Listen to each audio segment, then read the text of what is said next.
We have my man, Mr. Justin Curry, who is founder and CEO of Masters of Home Care. And he is sharing today a bunch of secret strategies all on sales, marketing, and fulfillment on how to crush it as an entrepreneur. Now, we're going to be diving into this episode of the Happy Hustle Podcast. Do you want blissful balance in your personal and professional life? Great. What's up, guys? My name is Cary Jack, and I want to help you happy hustle a life you love, one full of passion, purpose, and positive impact. I'm a lifestyle entrepreneur, a professional model / actor, a digital marketing specialist, a podcast host, author, a biohacker, an eco warrior, a martial artist, a hippie cowboy, and a humanitarian. My goal is to educate, inspire, and entertain you to live a life of passion, purpose, and positive impact. It is time to happy hustle your dream reality. Yee-yee. All right, my brother, Mr. Justin Curry. Welcome to the Happy Hustle Podcast. I am super stoked to rock the mic with you, man. Thanks for having me, man. Excited to be here. Yeah, dude, this is going to be a fun one. I mean, you are the founder and CEO of Masters of Home Care. You're also number 3,691 on the Inc. 5,000 list for fastest growing companies in 2024. You're also number 171 on Inc. Magazine's regional list as fastest growing companies in the Northeast. You're also a mentor, a serial entrepreneur. You are a husband, a new father on the way. You got one in the oven baking right now, you and Sarah. I'm super excited. Congratulations. And most importantly, man, you are a happy hustler. So you have been a part of the Happy Hustle Club and many of masterminds, and we have broed out in so many different regards. And I'm just so grateful for you because you are the epitome of what we live by, you know, inspirational integrity, reciprocal respect, and outgoing optimism, our core values at the Happy Hustle, and you embody all of them. And I'm excited to bring you on the mic and to talk all things sales, marketing, fulfillment, how you grow an Inc. 5,000 company while still maintaining a personal life and also, you know, crushing it in both. So very excited about this topic with you, Justin. Before we get into all that good stuff, what is something interesting about yourself that not too many people know? Something interesting about myself. So, an interesting thing would be I used to do some bull riding back in the day. Yeah, That was my thing before I got into business, entrepreneurship, and yeah, I'm glad I got out of that before I got hurt. But it was exciting while it lasted. So, all 8 seconds of it, right? well, if I ever stayed on that long, yeah.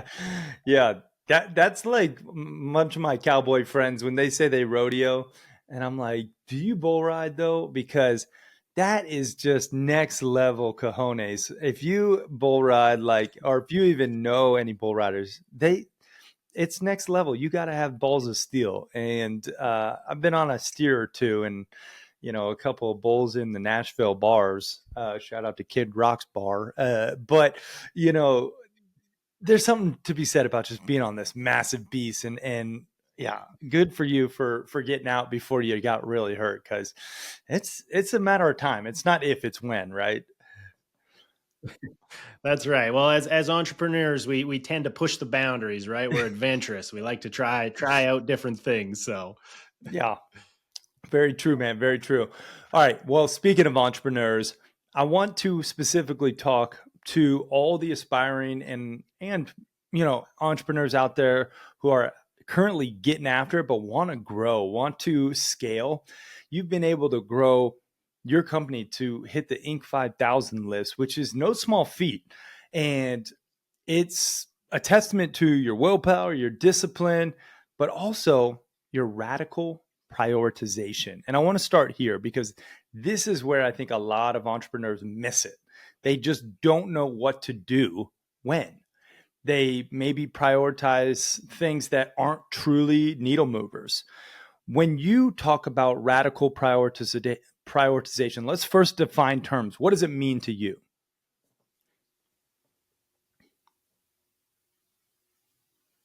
So radical prioritization in my mind is essentially the 2 to 3 things on a daily basis that are going to move the needle in your company. So it doesn't matter what business you're in, there's always tasks that are greater value than anything else in the business. You know, as your business grows, so does your task list, right? So your task list, your initiatives, different things you want to do with the business, they're not all created equal. So with radical prioritization, what I do, a lot of people they'll prioritize their tasks on maybe a monthly basis or a weekly basis.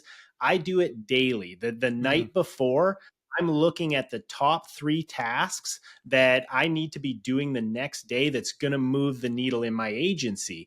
And when I talk to other agency owners as a mentor, that is the number one thing. You know, they'll talk to people, they don't have any leads, any clients coming in, and they're working on the back end of their website and, trying to get SEO up and running. And it's just, just having that mindset. And I wasn't like that right off the start, right? It's something that's learned, it's something that's trained over time.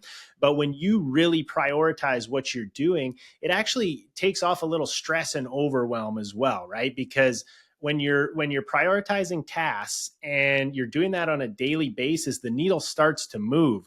So it becomes a lot more exciting in your business, right? When your business is totally stagnant, it really doesn't make you want to wake up and go to work the next day, right? You're working 12 hours a day and nothing's moving. Your revenue's not increasing. It's not very exciting to come into work. So what that does is it provides more motivation on a daily basis to keep moving forward. Mm.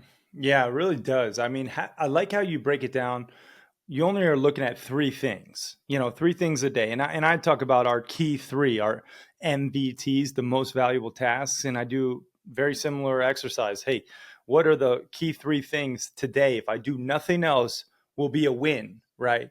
And that's a benchmark of a successful day to me, because as entrepreneurs, we can always do more, quote unquote, right? And the work is never done, right? So we have to have some key metrics in which we analyze our priorities against, as well as, you know, what quote unquote a successful productive day looks like.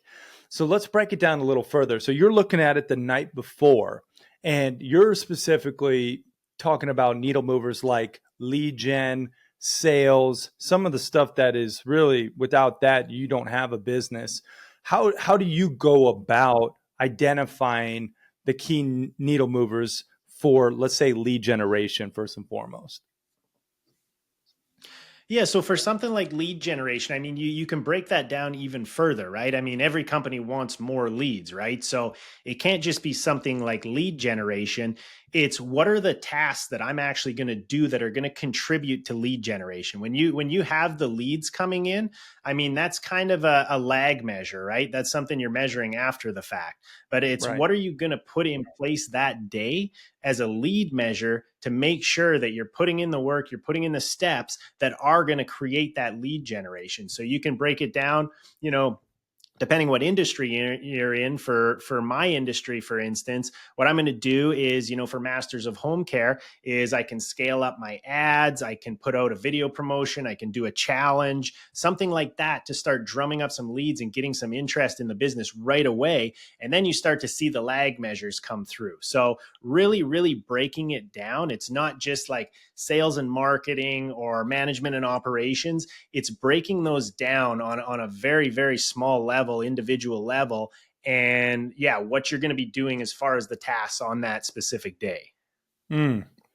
Yeah, great points there. With the 3 things you mentioned: ads, video promotion, creating a challenge.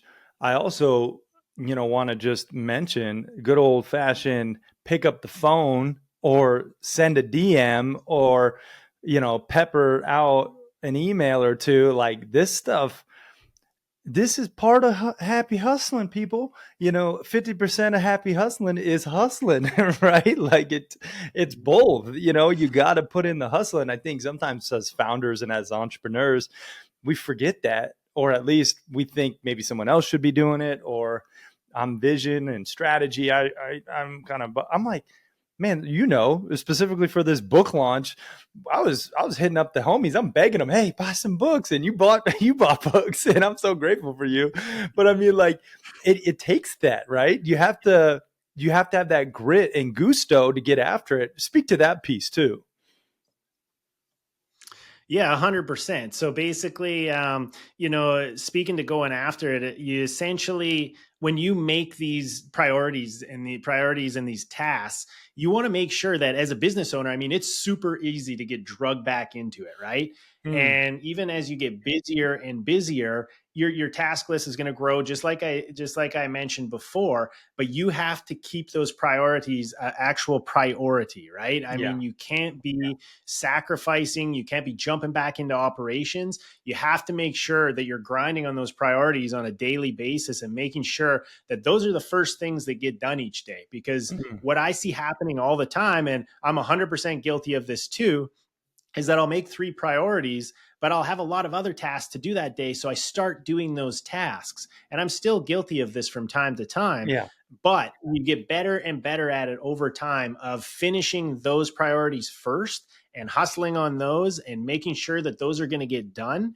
You had mentioned happy hustling, and happy hustling means moving your business forward as well, right? That tends to make people happier on a daily basis, right? So doing the right things each day is 100% happy hustling. You don't want to Yeah. just be hustling with no direction and no strategy. Amen. You preach it, man. And, with that, it's not just hustling professionally, right? But also personally too, like being a great husband, father, community servant, man of God, right? Connecting to these amazing relationships in our lives that sometimes get sacrificed when we are grinding in our business.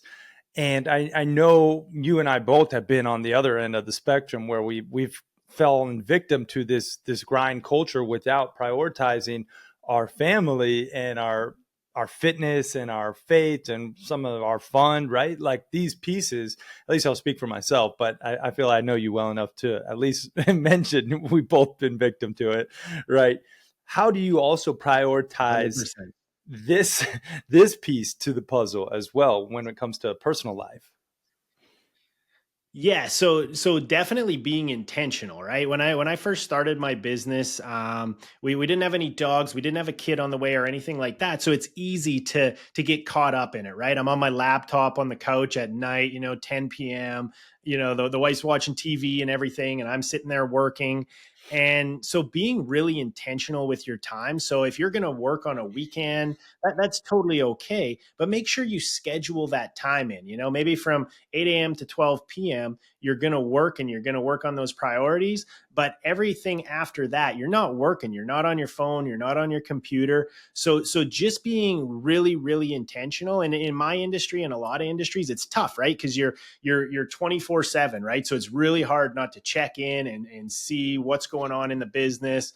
But separating those two is absolutely critical. And the only thing I wanted to mention is you're not generally looking for perfection, right? Like we're Mm. talking about happy hustling, making sure you're intentional with your time. The wheels are always going to fall off at some point. We're all growing our businesses. We all have a lot going on at home. So you might have a couple of weeks that are bumpy, they're a little bit rougher, but you're aiming for 90%, right? That's what you want to be, is intentional with your time 90% of the time. And then sometimes everything's going to go haywire and everything's going to go off the rails, and just know that that's okay. That's going to happen from time to time. Hmm. Yeah, giving yourself grace when you do go off the rails a bit or there is an imbalance, quote unquote. Again, shameless plug here, but that's why I love the soul mapping system and having the 10 alignments, on my refrigerator with the blissful balancer, because then I can see, all right, where am I actually lacking and where do I need to prioritize change accordingly, right? That I think has been a big catalyst in my life. And, again, it's what you measure, you manage, right? You're able to quantify where you might be lacking. When it comes to the next piece to growing a successful company, you got the lead gen, right? And we'll kind of loop that into sales at large. But to stay on sales for another beat, you then have to sell them and like actually turn a prospect into a client. I know you've been really effective at doing that. Give us some high level sales strategies when it comes to selling high ticket. hmm So conversions are obviously a critical thing, especially selling high ticket. And I have dove into the psychological approach to selling over the last few years. It's been super, super interesting, and it's crazy to see how people respond to different things and different strategies. And so I would say two of the biggest differentiators that we have used is perceived value. So in my industry, there's a lot of people doing what I'm doing, right? But we have differentiators. And not only that, even if you're a company that's doing the exact same thing as everybody else, it's how you talk about your product or your Mm, service, right? So you can increase the perception of value on that. So even though we add on more than our competitors, we differentiate ourselves in different ways. Even the things that are the same, we're painting in a better light. So the right. clients or the students, they perceive that as a much higher value just because of how it's worded. So that's been a huge game changer for us, is just understanding how people perceive that. And then another is, and you and I have talked a lot about this, Cary, is price anchoring, is just Yeah. making sure that you have different services and different packages, different levels that you can present to them when you're actually at that conversion point, because there is tactical psychological ways to do that that are going to push your prospect towards one package or another. Right. Yeah. Those are really great points. Perceived value and price anchoring. Those two alone, for anyone out there listening, if you are not focusing on the perceived value and truly just the value at large, like how are you delivering this result that you know, promise, right? And then the price anchoring, this is something I don't think people understand the magnitude of price anchoring and how it can really transform conversions. If you don't have a higher ticket item be beyond your core offering, you're literally leaving money on the table. And it's as simple as making one up, right? Like I know, you know, with the our biohacking business back in the day, we had a 100K price anchor.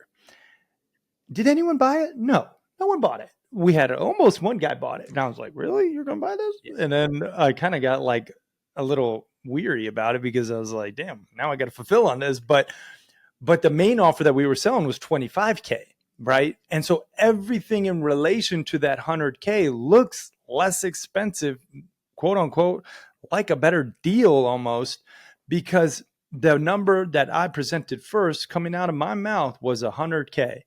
And now when I say, oh, or you could do this for 25K, or hey, if they don't take the 25K, we could downsell even one tier further, which was the 10K item, right? So this has been something I know you have implemented. How has it boosted conversions for you? Just maybe speak to that. In a huge way. So this is actually something that we're teaching in Masters of Home Care to some of the other agency owners. But one thing I wanted to mention is this high ticket and the price anchoring. Typically, I mean, it all started with online, right? And digital products, digital businesses, the educational materials. And so what we've done in my agency is we've actually implement that in a service-based business. So anybody out Mm, there who owns a service-based business, you can absolutely use these tactics and strategies, and you can formulate your packages and have different service offerings. I do it every day in my home care agency, and the exact same thing that Cary was saying. We have a product that's $80 an hour, but we sell a ton of, $45 and $50 per hour. And that's why that 80 is there. It's not to try and sell the 80, it's to try and sell a lot of the $45 to $50 packages. So it's been a huge game changer in both my service business and also my product based business as well online. So it can literally be applied to any business in any scenario. Right. That's why I love talking about this stuff because it's so applicable across the spectrum. Anyone out there listening, if you have a product or service you're selling, you can create a price anchor and it will do wonders for your business. Um, let's keep it moving. So we have sales. Technically, we probably should have started with marketing because typically marketing precedes sales. But let's talk about marketing. Growing an Inc. 5000 company, you need to market. People need to know about your stuff. People need to know how you could help them, right? How have you crafted a marketing message that not only reaches a broader audience, but also stays in alignment with your brand? Mhm. Yeah, so that's actually kind of interesting. So in my industry, I mean, it's a huge trust-based industry, and this is what we teach to all my clients as well. Reputation is the hugest thing in our industry because I mean, when they go online, they're going to look at who you are, they're going to look at your reviews, past family members. Building that reputation is the biggest marketing strategy that we can do Mm-hmm. because we are spreading word of mouth, right? And that's who's doing our marketing and that's who's spreading our message. So we're not actually, tactically going after and saying we have a certain message. I mean, we say we offer premium wellness services and things like that in the agency, but that's not ultimately, where the message comes from. It comes from our advocates and, the people that are actually out there promoting us. And that's our main strategy, is to build that reputation and have word of mouth referrals coming in. And Mm. it's been a game changer. I mean, when you focus 100% on quality, whether that's a service or a product, when you focus 100% on that, word of mouth will absolutely spread. Yeah. Yeah. And that's again another point that is so important to echo. Word of mouth referrals are legit your best leads. And the reason is because someone else who believes in your product or service is selling it for you. There's this amazing article by, I believe his name is Kevin Kelly, A Thousand True Fans is what it's called. And it really just talks about you don't need millions of online followers. You really don't. You just need 1,000 true fans, and you can have a thriving, badass, multi million dollar business, right? If you just get people who really like and know and trust you, and then refer you to their friends and their family. And I think that's always a point that for me, it gives me almost like a peace of mind, because sometimes we get overwhelmed. We're like, I got to be on this platform. I got to be on TikTok and dancing. And Mhm. then I got to do LinkedIn posts. And then I got to do email marketing. It's like, yes, you could be omnipresent, as Gary Vee talks about, or you could really just focus on crushing one channel and just getting your customers who you already have a relationship with to really love you, and then they're going to be your sales force. So I know you've been able to do that. You have a lot of word of mouth referrals.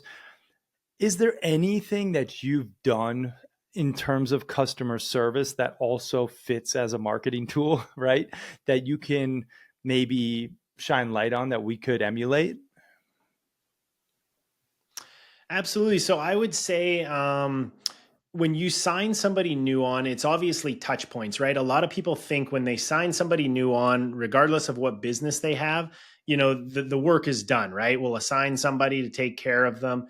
Ultimately, if you want to really spread that word of mouth, you want to increase, you want to double your touch points after you sign somebody on, right? You want to be communicating with them on a regular basis. You want to be pushing your programs. You want to be trying to upsell if it pertains to that specific industry. And ultimately just being in front of them and making sure that you haven't forgot about them. That happens so frequently. Mm-hmm. And just make sure that you're driving value, and it's always good to drive more value than they even think they're getting when you originally sell them. So that's going to immediately turn them into a promoter when you provide, some sort of bonus or some sort of service that they weren't even expecting. That's going to immediately have them promoting your services, and you're going to really start on a good foot and hopefully continue that out. Yeah. I love that you mentioned touch points, man. That's something we're working on with the Happy Hustle. Really, is how do we make a better onboarding experience? Like specifically the first 24 to 48 hours. People sometimes get a little buyer's remorse, and if you don't have touch points, if you're not like over communicating, if you're not checking in, sometimes people might like refund or might have a negative taste in their mouth. And you really have to think about that onboarding experience when it comes to growing and scaling a business. Um, I don't know who said this, but do more better, or excuse me, do less better is something that we've been focusing on. Like again, Rory, Vaden, speaking of, I'm just name dropping quotes over here, but he talks about when you have diluted focus, you get diluted results. One of my all time favorite quotes. And I know as a business, we had diluted focus because we had too many offerings. And you can be like, oh, I can help everybody with everything. And it's like, no, that's not really going to do the job. It's not really going to create a lasting impact. So you have to focus specifically with your marketing efforts, with your sales efforts, with your fulfillment efforts. How have you been able to really focus your offerings and eliminate the distractions? Whoa, whoa, whoa. Apologies for interrupting your programming, but I have to tell you the best investment you can make in yourself is one in which helps you acquire skills. You've probably heard people talk about, oh, just invest in yourself and you'll be successful. Yes, that's true to a degree, but you have to invest in skills that will ultimately help you achieve your desired results. And I think one of the best skills one can possess, be it an entrepreneur or an aspiring entrepreneur, is the sales sword. Really knowing how to sell, utilizing pressure free persuasion, which will make you more money and more impact. Now, if you want to know how to sell more efficiently and effectively, I just launched a sales course called The Proven Roadmap Process to Selling Millions of Dollars and helping you to increase your conversions guaranteed. And you can get access to this new sales course that the Happy Hustle is launching at thehappyhustle.com/sales. And if you act fast, you'll get it at the lowest price it'll ever be available because we are launching it and we want to gain amazing testimonials and social proof to further share this knowledge. So if you act fast, you can get it at the lowest price it'll ever be. That's at thehappyhustle.com/sales. Now let's get back to this episode. Yeah, so I mean that's a product of niching down, right? Is a lot of industries they're not even at the point. I mean, our industry is one where they typically try and be everything to everyone, right? And that's Yeah. exactly what you say about diluted focus and diluted results. And so now we're at a point where there's a lot of demand and there's a lot of industries dependent on the demand. You can niche down further and further and further. So what we're doing is, I mean, we niche down with specifically private pay clients. There's a ton of other payer sources out there. There's medical, there's non-medical, there's hospice. There's a lot of different things you can do, but we've specialized and our expertise is VIP private pay clients. And that's who we're teaching people to go after because there was a huge gap. There's not a lot of people teaching it. So we've identified a gap in that sense. And also we've just became the leading experts on that gap. So now people, when they think of private pay, they come to us because they know that we have the system that we can help implement. So I would say niching down and just putting 100% focus on that. Anything else coming in is just collateral, and it doesn't mean you have to turn it down or anything like that. But when you're looking at improving your quality or improving your system, make sure that you're dedicating your time to that specific niche, that differentiator that you're going after. Mm. Such great points again, man. You're just crushing. And, I think about like for us, the Happy Hustle, what we really focus on. And again, it seems, like, oh, how many of these people are really out there? Well, they'll come to you if you nail it. More so it's the magnet versus the megaphone approach, right? When you magnetize your perfect people in rather than megaphoning, hey, buy my thing, look at me, check me out. And like legit in our marketing, specifically for the Montana Mastermind, it's nature loving, high performance, male entrepreneurs making minimum six figures, like, and we go so deep, who want to mix business with pleasure and pass the beer test. And it's like, for the right avatar, I feel like it's like ding, ding, ding, ding. Which, you obviously, you answered the call, right? And it's Yeah, freaking it awesome. worked. Yeah, and it works, right? And it's like, the truth is, when you nail it in your niche, and I don't never know if it's niche, if it's niche, if it's niche. No, I'm kidding. See, Justin has this beautiful Canadian accent. For those of you who are wondering, he sounds just like Ron Burgundy, velvety smooth. No, nonetheless, it's so important, and I'm glad you mentioned niching down. And again, some of the stuff you could hear it and be like, oh yeah, I've heard that. But are you actually implementing it in your business? And I know JLD talks about niche down till it hurts, like till it actually hurts. And you're like, I'm going a mile deep and an inch wide. And that's when you know you're actually in alignment with the people that you're destined to serve. And then once you are serving and crushing, like you said, everyone else is collateral. Great. If you have a product or service that you can support them, that's why I love having, lower ticket stuff like a book, right? Or a podcast or courses, because then your main thing can serve the main people you want to serve. And then the byproduct of that turns into free content, or, maybe lower ticket items that serve the masses.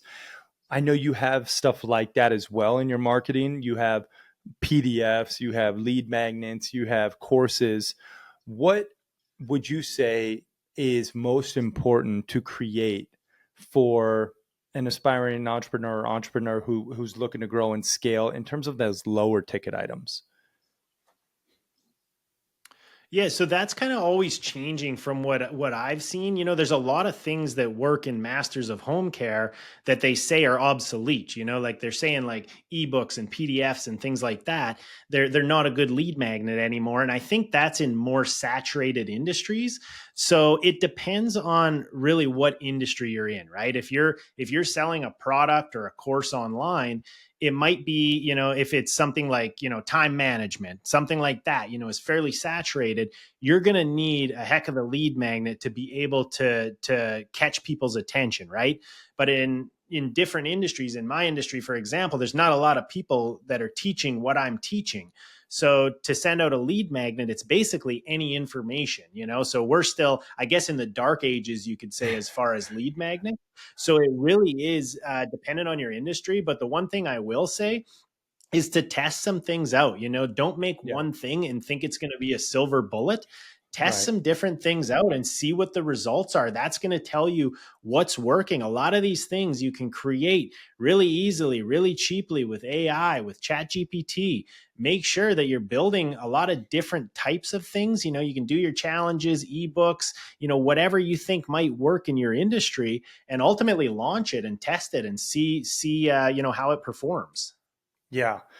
That right there is test, don't guess, right? And it's like, I think an ebook will work. Well, ask your people what they actually want, right? And, are they 65 and older? Well, maybe they're going to be, reading things, not so much watching videos.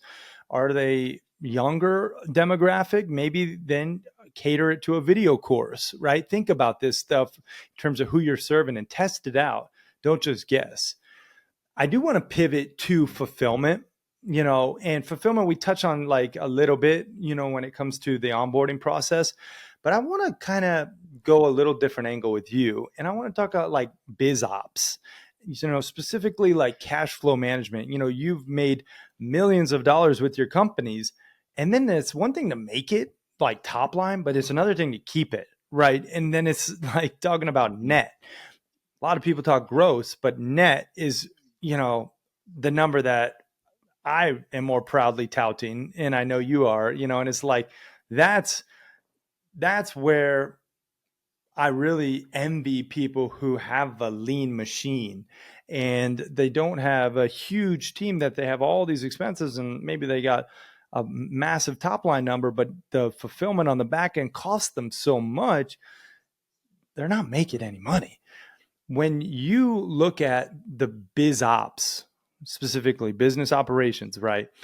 and you look to that net number and you're starting to really use radical prioritization with your expense sheet, walk us through that psychology as a Inc. 5000 CEO. What numbers are you manipulating, will you, to increase net and ultimately decrease cost? Mhm. Yeah, so there's a lot of different levers in that. And I mean, what we're doing, I mean, we specialize in VIP clientele, and a lot of industries are doing this now is they're serving more affluent clientele at a much higher price, right? When you're talking about high ticket online, that's what people are going after, right? That's what they're prioritizing because they can serve at a higher level.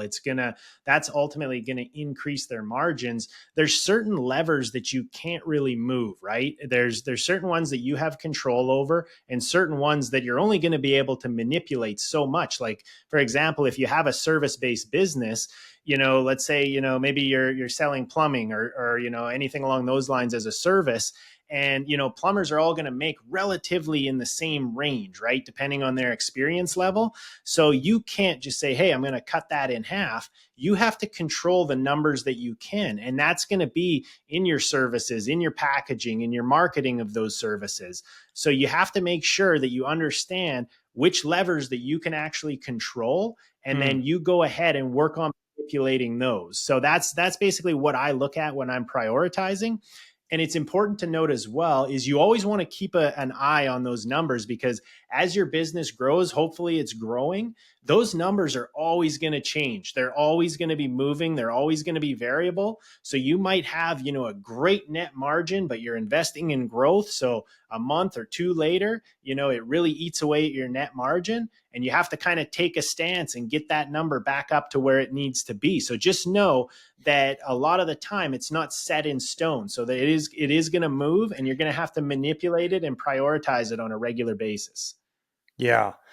That again, we're talking, golden nuggets right there. Control and uncontrollable levers in your business as far as cost. They'll be fixed and then they'll be variable. And a lot of the stuff that I feel like I know for myself that I spend money on as an entrepreneur, uh, probably is unnecessary.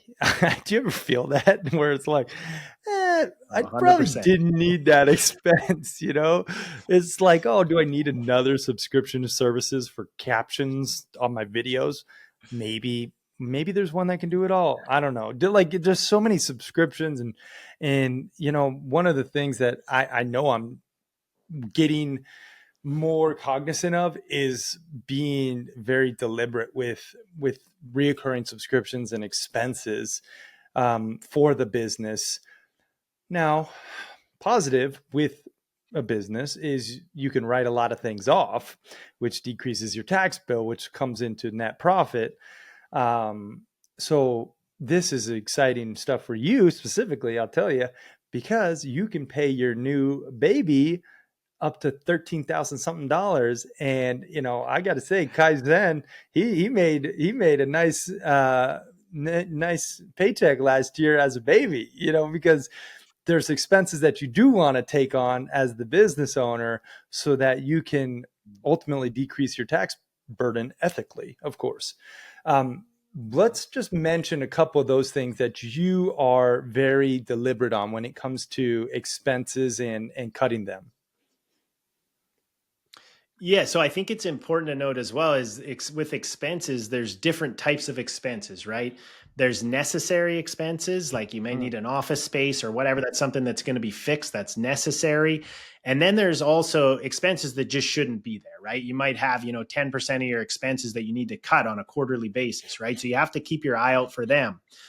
The other one I want to talk about that I don't think is talked about enough is expenses that you're going to get an ROI on, right? mm, So when you're adding some things on, you expect to increase revenue or increase your net profit. So you're actually going to get an ROI on those expenses. That's the main goal, right? So yes, they might be expensive right off the start, but if your ultimate goal is to have an ROI on that, then it's not really, it's definitely not lost, right? You just want to the only ones you want to look out for is those ones that really contribute nothing to the business, right? And we do that on a quarterly basis. Is we basically try and identify what's moving the business forward, what's necessary, and then what's just absolute waste. What we maybe tried that didn't work out, things like that. So I think it's important to note that there is different types of expenses in businesses. For sure. Yeah, there definitely is. And also in your personal life, there's a lot of expenses that you need to track and have a budget. And again, all this stuff plays when you're happy hustling and you want to grow and scale and have a fulfilling and free life. This, and free not in the terms of nothing free in life, but freedom. Will you, like, being able to do what you want with who you want as much as you want, right? That Tony Robbins quote that signifies ultimate freedom. That is something where you got to encapsulate all of it, right? And I know you've been able to largely have that freedom because you've been very focused in your businesses and you've been able to grow and scale and teach others. And I'm sure there's other people out there listening right now that's like, man, Justin knows what the heck he's talking about. It seems like a great guy to learn from, especially in this home care agency, business. Like, this is a very fruitful business in this industry, specifically, these VIP, higher paying, private pay, you say, clients. Where can people go who are maybe interested to learning more from you and about what you do? Where's the best place to send them? Absolutely. So the best place to go would just be to mastersofhomecare.com. If you're interested in a newsletter, it's home care based, but there's also tactics and strategies that work in any service based business essentially. So you can sign up there at the homecaremba.com. And those are probably the two best places to find me. And if anyone wants to reach out and chat, I mean, you can also just reach out at hello@mastersofhomecare.com. Love it. Yeah. Mastersofhomecare.com. We'll link it up in the show notes as well. But I urge anyone, even if you just have general business questions, Justin's a great resource. And not to just pepper you with emails, but I'm sure he's willing to support any happy hustlers out there, just like I am. And it's cool to give back too, especially to newer entrepreneurs, who maybe don't have the answers. And I tell you, having mentors, it shortcuts success. It really does. And I know you're a big proponent of investing in yourself and investing in your business, and as am I. And it really does make things that much easier, and it's more fun too, because you have someone to do it with, like, help. When it comes to, just real quick, masterminds, investing in yourself, kind of just you know getting support, what's your mindset? How do you put things through the filter? Should I, shouldn't I? Do you have a decision matrix? Will you? I wouldn't say a decision matrix. It goes back to ROI and whether I think I'm going to get ROI out of a certain group or not. Yeah. With masterminds, they're extremely important. I was actually in a few masterminds early on. They were home care specific. They were industry specific. I found that I did not get a lot of value out of those. And then I did reach out, and obviously this is a shameless plug for Cary as well, but I did Let's reach go. out to the Happy Hustle. And when I jumped in that group, it was an eye opener, right? There was guys on a much higher level than me, and also the important thing is that they weren't industry specific. We have people from different industries, and you can learn so much and bring that to your industry from these Mm-hmm. guys with all their experience and their expertise, and hopefully they've been able to implement some of the stuff that I use in my industry. So Mm-hmm. stepping outside of your industry, I think, is an amazing thing, because you're going to see a lot of the same information if you're in an industry specific mastermind. So definitely Mm-hmm. that. And then obviously, depending on what you're looking for, like on the personal side, that's why I jumped into Happy Hustle, is because it was all around. It was business and personal. And we Mm-hmm. were very aligned with our thoughts and our goals and our interests. And so I urge anybody looking to absolutely get in a mastermind group, but find one that's very aligned with you Mm-hmm. and what you're looking to do with your business and with your personal life. Yeah. Yeah, thank you, man. I appreciate and receive the kind words. I know I teased it out of you, but the truth is, guys, Justin and I both invest in ourselves, and you have to do that if you want to grow. And I love the point you made about not being industry specific. That's one of the things that we consciously decided with the Happy Hustle Club was let's not make it industry specific because you can learn so much from other entrepreneurs in other verticals and other niches and other industries. So yeah, I recommend that as well to people to seek these outside wisdom sources. This has been amazing, bro. I am super pumped to just share your insights with everybody. Give us a little closing statement, will you, on the Inc. 5000 CEO best wisdom when it comes to growing and scaling and also being happy within the hustle. We're not letting you off the hook. We're still going to get into more questions, but just to encapsulate this part of the episode, any final thoughts on what we've covered when it comes to marketing, sales, fulfillment, growing, scaling? I know we've really covered the gamut, but anything else you want to say on it? I think just consistency. I mean, the Yeah. biggest reason I see people fail is because they don't follow through with it, right? They start a business, they'll go out marketing for a few weeks and wonder why it's not working. So I would say stay consistent, stay resilient, keep moving. You're gonna get your bumps and bruises. I try and help people avoid that along the way, but it's still gonna happen. I still take mine from time to time, but stick with it, be confident and keep pushing through, and 100% you'll get there, because that's the biggest difference I see between owners who are successful and owners who didn't make it, is the ones that didn't make it just stopped. Yeah, yeah, dude, so true. And it's so simple. Like you will not lose if you don't quit. It's just a matter of time before you win. And yeah, it's 100%. it's that simple, people. So I love that you said that as a closing remarks on that piece.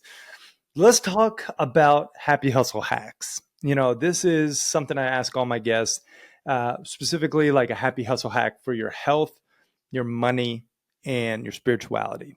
Let's start with health. I know health is a priority. You're ripped. You got it going on with, your vitality and your energy. Now, obviously, there's levels, and I'm sure you're going to be hard on yourself and say, yeah, I could be stronger, better, as am I. I know that. But for the most part, let's just say you're in the top 1%, man. So, what would you say is a happy hustle hack for your health that may be something a little uniquely Justin? I would say, well, thanks for saying I was ripped. That's very generous, but um, He no, I paid would me. He say paid me. something for me. Yeah. Something for me is identifying like where you have trouble. Like I have no problem, going to the gym or going out for a run or whatever. I have no problem with the physical aspect. For me, it's my mind. I can't Mm, shut my mind down. So I've identified that, and I've identified that as a problem. So I was trying to meditate and I couldn't meditate. So I just basically, I would shut it off after a minute. I'm like, I can't do this. I would keep going. So what I did was I basically scheduled time to meditate, and in that time frame, I was not allowed to turn on the TV, turn on my phone, anything. So I meditated about 5:30 a.m. and mm, I'm not allowed to do anything else. I can't pour a coffee. I can't do anything else until 6 a.m. So that ooh, forces me to sit there. But what it does is it triggers my mind to know that I have time and space there. So yeah. that's been super super helpful, and it's, yeah, I mean that's a big problem I have, is trying to calm my mind down. Yeah. I love that you can't make coffee until you meditate. That's such a great reward. It's like, damn, I got to get this meditation in because if not, I don't get my cup of joe. That's awesome. Let's talk about money. Maybe something that you've done uh, to save or invest or spend wisely. Any happy hustle hack when it comes to money, again, that might be uniquely Justin in a sense? Yeah, I would say I call it something called core capital. When I first started my business, I owned a business up in Canada before I ever started the one down here. And you know what I did? I did the same thing as a lot of business owners. I spent it all as soon as it came in. It was Yeah. out the door, right? So I developed a different approach when I came here, and I call it my core capital. So I do that both in personal and in business. And what I did was essentially the first 90K that I made in my business that I could actually take home and not reinvest in my business. I put 30K aside for personal and I put 60K aside for my business. And that is just an emergency fund that I've never touched in 6 years. It isn't an investment account, so it is making interest and everything. But it's been a huge benefit, because I mean, you run into a recession or you have a fallout with clients or anything along those lines, right? It's always there as an emergency fund. And what it does for me is it helps me make decisions in my business day to day, because I know the money that's there I can use, right? I don't have to save, like I don't have to save and be really, really super careful with it. Obviously, I'm not stupid with it. um, Yeah. but I can actually use it to invest in trying to get an ROI out of it, because I have all of this core capital to the side. So I'd say that's something that's a little bit unique that I've done, just to just take my mind off of worrying about that.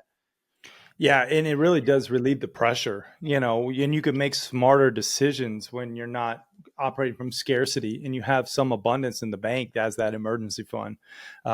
Really well put. And I like that happy hustle hack. Let's talk about spirituality.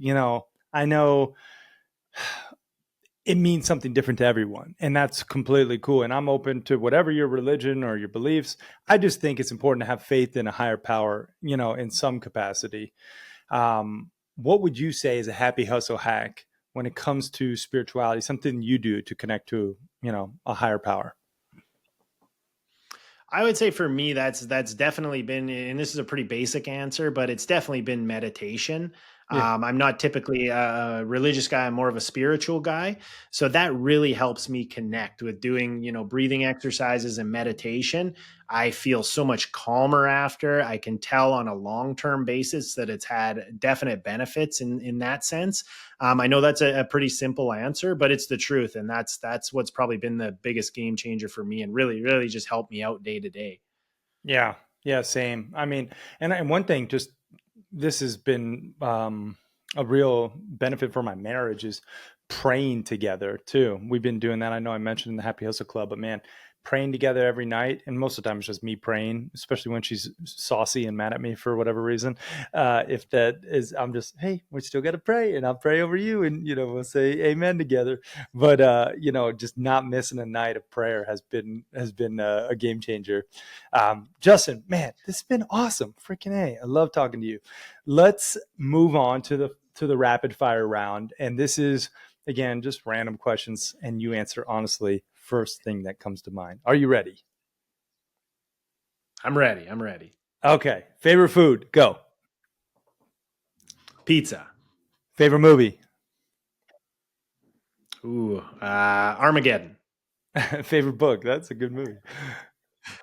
Favorite book, Influence, Robert Cialdini. Best business advice? Um, get started now. Hmm. What's your spirit animal? Ooh, I'd say a moose. I'm very Canadian, wildernessy. Love it, dude. I got to show you this moose rack that I just bought at a garage sale for $100. Freaking epic bull Nice. moose from Alaska. You'll love it. Um, Nice. anyway, yeah, if we're gonna paint them, they'll be sick. When you come over next, you'll see them. Okay, sorry. Sidebar. Three things you're most grateful for. Health for sure. Family, my fiance, my baby on the way. There's a lot of things to be grateful for. Yeah, awesome. And if you had a billboard for the world to see with your last piece of content on there, what does that billboard read? Oh, geez, that's a tough one. Um, I would just say slow down. Hmm. I love Slow that. down, enjoy life. There you go. That's the damn truth, y'all. Crush that rapid fire round, Justin. And man, brother, I just want to take a moment to acknowledge you for sharing your love, your light, your wisdom, your sales, marketing, fulfillment tactics to growing an Inc. 5000 company, as well as littering in all this, personal wisdom too, man. And just to acknowledge you for your growth. Like I've seen your growth from inception with the Happy Hustle Club, and like you're so, I mean, not that you weren't grounded prior, but you're in this different light, this energy of, really like practicing what you preach, slowing down, enjoying life, really being intentional with your time, this radical prioritization, man. It's been really cool to see. You've benefited my life greatly, hitting the slopes in Montana and shredding pow pow together, just having fun. It's just Same been here, so awesome man. to get to know you, bro. And freaking love you, man. So I just want to say thank you for rocking the mic with us today. No, thanks for having me, man. Greatly appreciate that, and congrats on the USA Today with the new book. That's incredible. What was it, number 39? 39, lucky number 39, said no one ever. Nice. No, I love it, man. That's a huge accomplishment. Thank you, bro. Thank you. All right. Let's mention where people can follow you online. Like, do you have any spots where, maybe if they want to watch your stuff, specifically, is there a channel you're more active on? And if so, give us those links. Yeah, so the main one would be YouTube. So you can just go to Masters of Home Care on YouTube, and that'll take you there. You can search that. And also on my LinkedIn, I'm very active as well. So LinkedIn, same thing. Justin Currie, Currie, Masters of Home Care, and I'll come up on there. Awesome. Love it. Yeah. And we'll link all that up in the show notes too. All right, brother. Final question. What does happy hustling mean to you? Happy hustling to me means finding your own balance. It's this, the balance isn't the same for everybody. Some people like to work a little more, some people like to work a little less, spend more time with family. Find out what that means to you and be intentional about gaining that. Mic drop, y'all. Justin Currie. Love it. Thank you for watching and listening. We are out. Peace and love, everybody.